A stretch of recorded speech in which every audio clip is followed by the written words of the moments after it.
Bonjour, bienvenue à Inspiration. Et oui, nous sommes rendus au mois de octobre, mon mois préféré, l'automne, il fait beau, merci Seigneur. Et vous avez vu que c'est le même titre que le mois de septembre, parce que j'ai appelé ça la suite de Élie, un homme tout comme nous, parce que j'avais vraiment à cœur de continuer un peu sur lui à cause des choses merveilleuses qu'on peut lire de la parole de Dieu. Et j'ai dit, bien, ça fera plusieurs capsules sur notre homme de Dieu, un peu comme j'avais fait avec Joseph ici à l'Église sur le Roc. Alors vraiment, on avait vu au mois de septembre à propos d'Élie que c'était un homme qui priait la parole de Dieu. Il entendait le plan de Dieu puis il le priait. Et il obéissait sans savoir de toutes les pourquoi puis les raisons que Dieu voulait faire les choses de telle et telle façon. C'était un homme aussi qui a vu que quand une source se termine, Dieu en a une autre pour lui. Alors, il voit Dieu en action dans différentes avenues. Et il a été capable d'intercéder aussi pour la veuve qui avait vécu une tragédie avec son fils. Et il a revendiqué les droits puis les bienfaits de cette veuve-là. Puis on va en parler aussi durant ces capsules-là du mois d'octobre, parce qu'on va continuer, amen. Parce que là, on s'aperçoit aussi qu'après, durant ces 3 ans et demi, ils ont eu de la nourriture en abondance, il y avait de la farine, de l'huile, ils ont été corrects, lui demeurait chez la famille de cette veuve-là. Alors, tout va bien. Mais là, il est remis au défi parce que Dieu lui dit, maintenant, va te présenter devant Achad. Amen. Alors, maintenant, à nouveau, il doit obéir. Alors, je vais lire dans 1 Roi 18, du verset 1 à 6. Ça dit, bien des jours s'écoulèrent et la parole de l'Éternel fut ainsi adressée à Élie dans la 3e année. Va, présente-toi devant Achad, et je ferai tomber de la pluie sur la face du sol. Et Élie alla se présenter devant Achad. La famine était grande à Samarie. Et Achad fit appeler Abdias, chef de sa maison. Or, Abdias craignait beaucoup l'Éternel. Et lorsque Jézabel extermina les prophètes de l'Éternel, Abdias prit 100 prophètes qu'il cacha 50 par 50 dans une caverne, où il les avait nourris de pain et d'eau. Achad dit à Abdias, « Va par le pays vers toutes les sources d'eau et vers tous les torrents. Peut-être se trouvera-t-il de l'herbe, et nous conserverons la vie aux chevaux et aux mulets, et nous n'aurons pas besoin d'abattre du bétail. » Ils se partagèrent le pays pour le parcourir. Achad alla seul par un chemin et Abdias alla seul par un autre chemin. Alors, je veux qu'on voit ici que, encore une fois, Élie doit faire confiance à Dieu à 100%, parce que là, ça fait 3 ans et demi qu'il n'y a pas tombé une goutte de pluie. Puis là, Dieu lui dit, va, présente-toi devant Achad, puis je vais faire tomber la pluie sur le sol. Comprenons ceci, Achad était le roi, un des rois le plus méchants qui allait contre les commandements de Dieu. Il faisait tout pour déplaire à Dieu, lui et sa femme, Jézabel. Parce que, comme on a dit, on vient de lire Abdias, le chef de sa maison, que lui, Abdias, craignait Dieu. Il avait caché 100 prophètes de l'Éternel, 50 par 50 dans une caverne, puis il les nourrissait de pain et d'eau.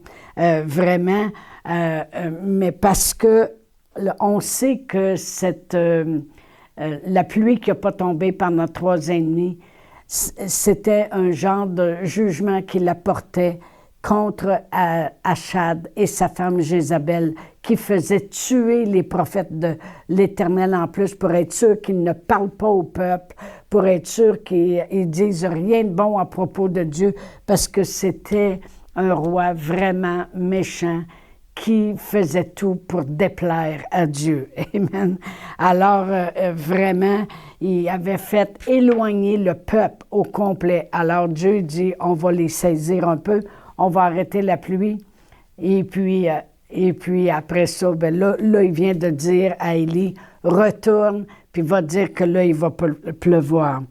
Alors, vraiment, c'est Élie qui avait dit à Achab, dans le chapitre 17, verset 1, « Il ne tombera pas de pluie, puis il n'y aura pas de rosée sur la terre, sinon à ma parole. » Alors vraiment, il le sait que c'est lui qui a dit qu'il ne pleuvra pas. Fait que donc, Achab se souvient de ça, puis il le voit bien, là, que pendant 3 ans et demi, il n'y a pas de pluie. Alors vraiment, c'est pour ça que tout de suite, après avoir parlé à Achab, Dieu avait dit à Élie, « Va puis cache-toi », parce qu'il le sait que quand les jours vont passer puis il n'y aura jamais de pluie, sa vie est en danger. Amen. Il est en danger de mort, là, parce que le roi peut le faire, le cherche, le roi peut le faire, et on va le voir dans les Écritures aussi que c'est comme ça que ça se passe. Alors, vraiment, Dieu, là, il dit à Élie, retourne, puis va voir Achab, puis dis-lui, je vais faire tomber de la pluie. C'est sûr que Achab, il ne l'attend pas avec les bras grands ouverts, puis « Oh, je suis contente de te voir, Élie. » Il sait que Achab peut même pas vouloir entendre ce qu'il a à dire, puis le faire tuer ou quoi que ce soit. Alors, parce que ça fait 3 ans et demi. 3 ans et demi, puis la famine était grande, elle est rendue grande, au point que le roi doit aller lui-même parcourir le pays, puis le chef de sa maison, parce que Abdias était le chef de la maison, et il doit aller lui aussi. Alors, pour que le roi puis le chef de sa maison partent tous les deux parcourir le pays, un d'un côté, un de l'autre, pour venir à bout de trouver de l'herbe, pour venir à bout de trouver quelque chose pour sauver les animaux, pour pas être obligé d'abattre le bétail. Je peux vous dire que le roi est en peine pour partir lui-même parcourir le pays. Alors, le roi demande à Abdias de le faire. Abdias le fait. Abdias, comme j'ai dit, c'était un homme qui craignait Dieu et tout le kit. Et pour paraphraser un petit peu toute l'histoire, eh bien, ils partent tous les deux. Et ce qui arrive, c'est que Abdias arrive face à face avec Élie. Puis là, Élie lui dit, va dire à ton maître que je vais le rencontrer. Mais là, si vous lirez l'histoire à la maison, mais là, Abdias, il revendique ses droits. Amen. Là, Abdias, il dit, Abdias était un homme ordinaire, lui, là. OK? Et puis, tout comme est le titre de cet enseignement-là, Élie, un homme ordinaire, tout comme nous, ben Abdias aussi, c'est un homme ordinaire qui craint Dieu. Il craignait beaucoup l'Éternel. Abdias, il dit, un instant, il dit, le roi, là, il t'a fait rechercher partout, dans tous les royaumes, dans tous les pays. Et il a fait jurer aux gens que c'était certain qu'il ne t'avait pas vu. Parce que si quelqu'un t'avait vu puis il ne l'avait pas rapporté au roi, il les tuait. Fait qu'il dit, moi, je le sais, je connais. Ce qui va arriver, c'est que je vais aller dire à Achab que je t'ai vu et que tu veux le rencontrer. Puis là, Dieu, il va te transporter à une autre place et puis il va te cacher, il va prendre soin parce qu'il voit bien qu'en quelque part, Dieu a protégé Élie, puisque pendant 3 ans et demi, le roi n'a jamais été capable de le trouver. Alors, il dit, je le sais, Dieu va te protéger, il va te transporter en quelque part, puis le moment me faire tuer. Puis là, il revendique ses droits. C'est ce que j'aime le plus. Je vais lire du verset 11 à 16. La parole de Dieu nous dit, bon, si je peux le trouver, mon petit verset 11, là.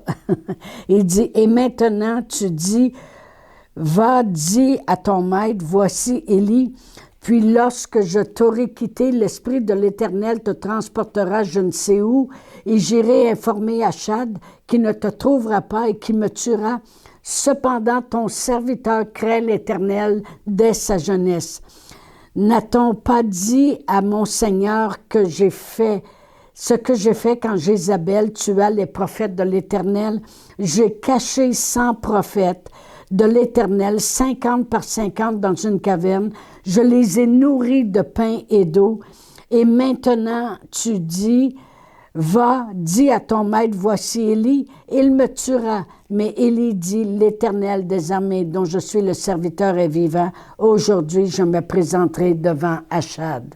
Amen. Alors Abdias, étant allé à la rencontre d'Achad, l'informa de la chose et Achad se rendit au-devant d'Élie. Alors moi, ce que je veux qu'on voit ici, j'ai vraiment intitulé cette première capsule « Revendiquer ses droits ». Parce que j'aime comment Abdias, il sait que Dieu protège Élie, puis il l'a protégé pendant 3 ans et demi. Il le sait que Dieu peut le transporter, Dieu peut tout faire. Fait qu'il dit, là, attends un peu. Si t'es pas là quand Achad arrive, il va me tuer.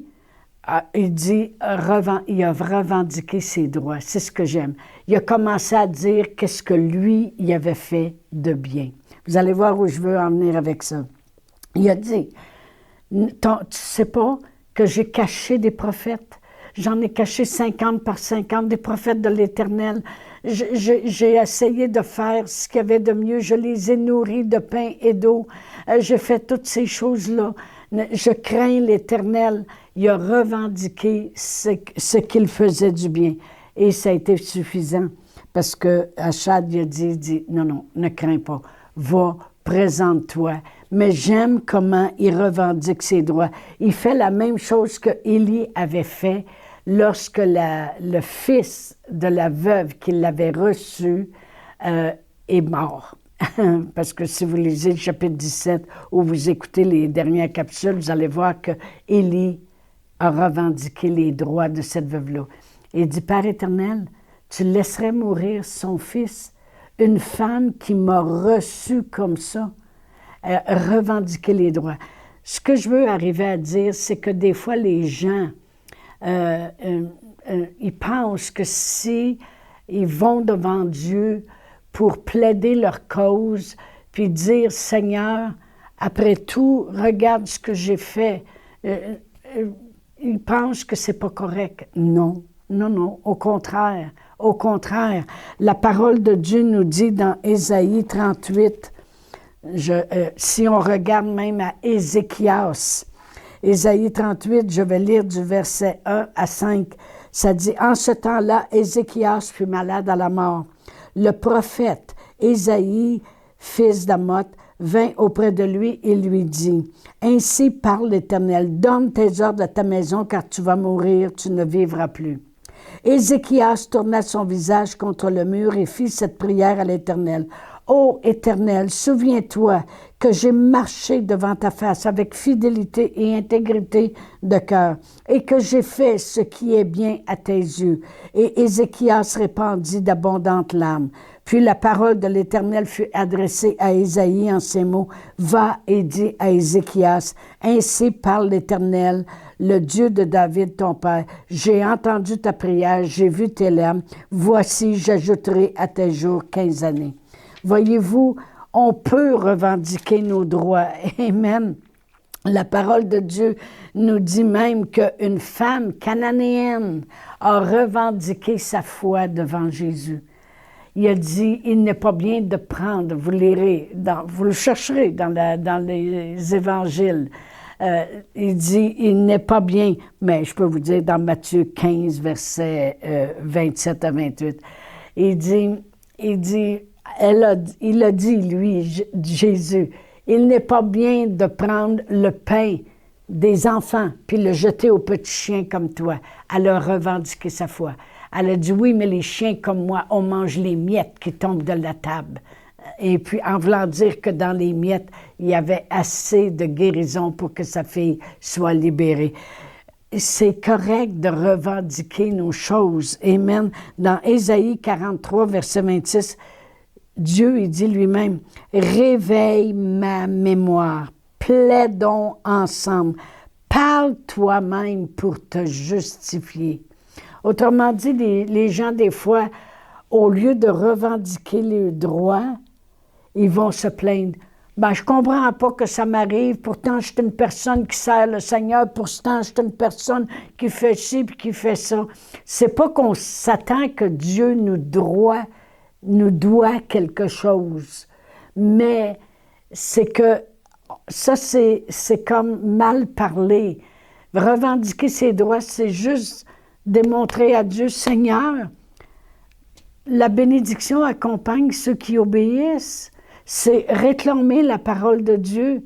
Seigneur, j'ai donné, je me dois de recevoir, Seigneur. C'est revendiquer la parole de Dieu. Quand on marche en ligne avec la parole de Dieu, on a des choses à revendiquer. Et aussi, notre cœur ne nous condamne pas. Et si je vais dans 1 Jean 4, 21, ça dit, « Bien-aimés, si notre cœur ne nous condamne pas, nous avons de l'assurance devant Dieu. » C'est que tu te présentes devant Dieu sans condamnation. Amen.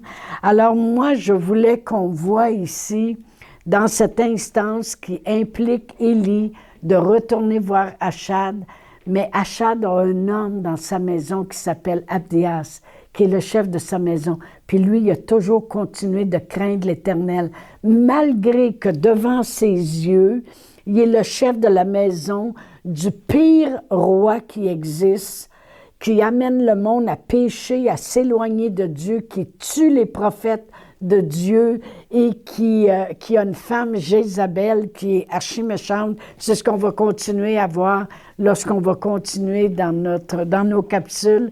Mais je voulais qu'on voit que c'est important d'aller devant Dieu, puis de ne pas craindre. Moi, j'ai prié pour quelqu'un dernièrement, mais j'ai dit, Seigneur, cette personne-là, elle a fait telle et telle chose de bien. Seigneur, elle se doit de récolter, revendiquer nos droits.